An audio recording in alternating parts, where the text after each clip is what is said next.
Hey Iris, thanks for hopping in today. Right now, we're going to basically spend a little bit of time testing to see how users experience the CIBC desktop platform. So I'm going to give you basically an objective, and there's no wrong answers. You just go through it and kind of like speak out loud and tell us how you feel and what you're thinking as you go through the process of the task that I'm about to give you.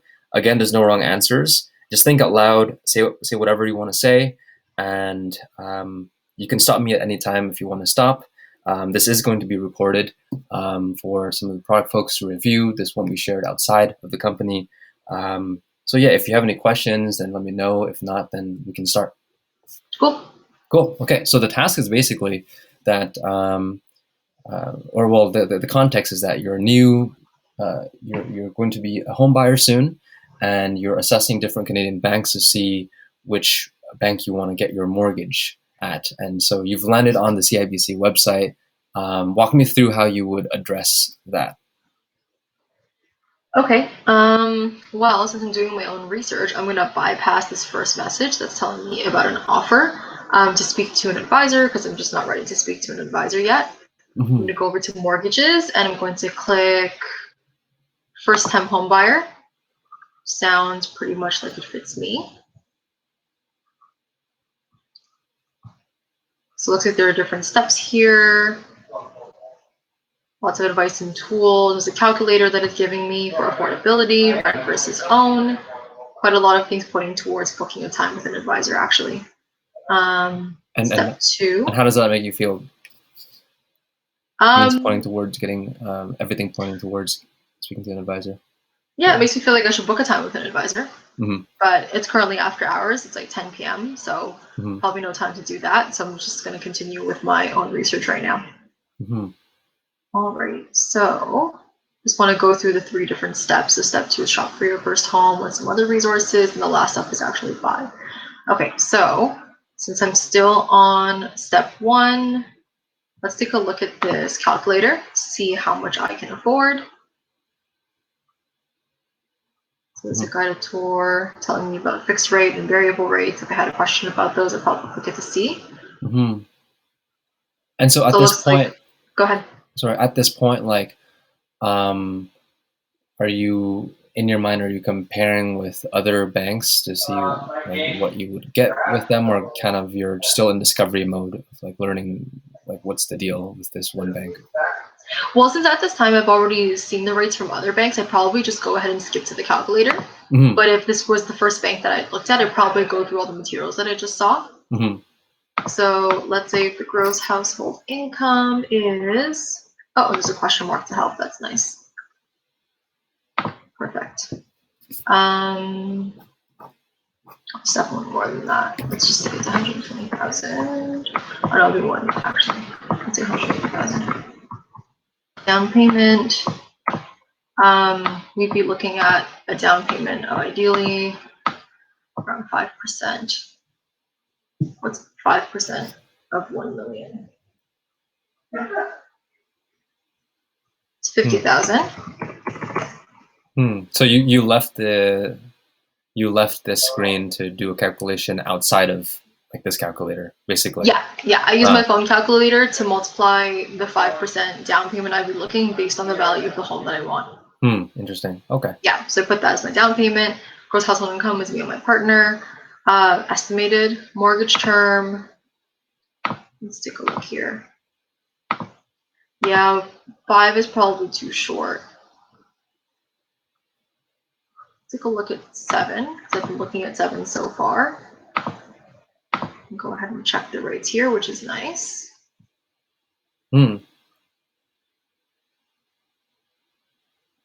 there we go. So they have a posted rate here for the fixed rate closed mortgages. So at 7 years, that would be this amount, which is a special offer. Interesting. I don't think it's showing right now. I think it's on another window or something, right? So it's not showing on. Oh, yeah. Okay. Let me. How do I reshare my screen? Is it just the tab, or is it showing? It's only showing this tab, right? It's only showing the same tab. Yeah. Okay. Let me stop sharing and then share again. So this is the page I was on earlier, and then click the link out to go to this. which was a page on CIBC specifically about the different rates. So I chose 7 years fixed term, which is giving me 2.94%, which is where this number is coming from. I just wanted to know where the number was coming from. And then the amortization period, 25 years sounds about right, actually. Now that I'm looking at the rates, however, maybe I want to lower this down to 5, which will bring the rate down a little bit. For monthly home expenses, I don't know yet, so I'm just going to hit calculate. And now it's letting me know what my maximum purchase price might be, what the monthly payment might be, the next graph, which is pretty nice. I like the way this is broken down. Okay, I think we're good here with the task. I'm just gonna ask you a couple questions if that's okay. Cool. Should I stop sharing or? No, just leave it there. You can leave it there. Okay. How would you say this experience from end to end could have been improved, in your opinion? Very open question. That's a good question. I feel like it wasn't very personalized, but that's probably just because I was on like the regular page. I am an existing CIBC customer. I just didn't log in for the task today, but I think it would have been good for maybe like a pop-up or like a bot or even something to prompt me to sign in. Maybe I had some like customer specific offers they could have shared with me. Because had I been, an existing CIBC customer that forgot to log in and I check in here, maybe there are other offers that I'm not aware of, and now this is just what I'm taking at face value when I'm comparing to other banks. That being said, that's probably why the website pointed me towards booking a time with an advisor, but that was like a couple extra steps for me to do, plus it's like pretty late at night, so I didn't feel the need to do it. Okay, so when you speak about personalization, can you share a little bit more on that? Yeah, so offers specific to existing CIBC customers. To my point earlier, like I am one, but the computer obviously doesn't know that right now. There could have been a way to prompt me or something that might have said, or maybe like a banner, for example, that said if you're an existing customer, we could have a different rate for you. Let me scroll up and just check in case that actually did happen. Is what you mean?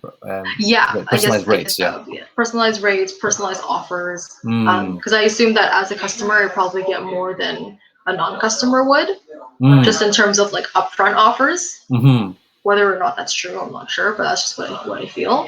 So it doesn't look like I'm scrolling up to the top of the page. There's no prompts or banners or anything. It's pretty much just how much mortgage can any consumer afford, which given, the market, that's probably how it is. But I think personalization would have been an extra step to draw me into CIBC versus getting an offer from someone else, for example, because at this point I've already shopped around a few different banks. Cool. Yeah, that's everything for today. Thanks for your time. Cool. Thank you. Stop recording.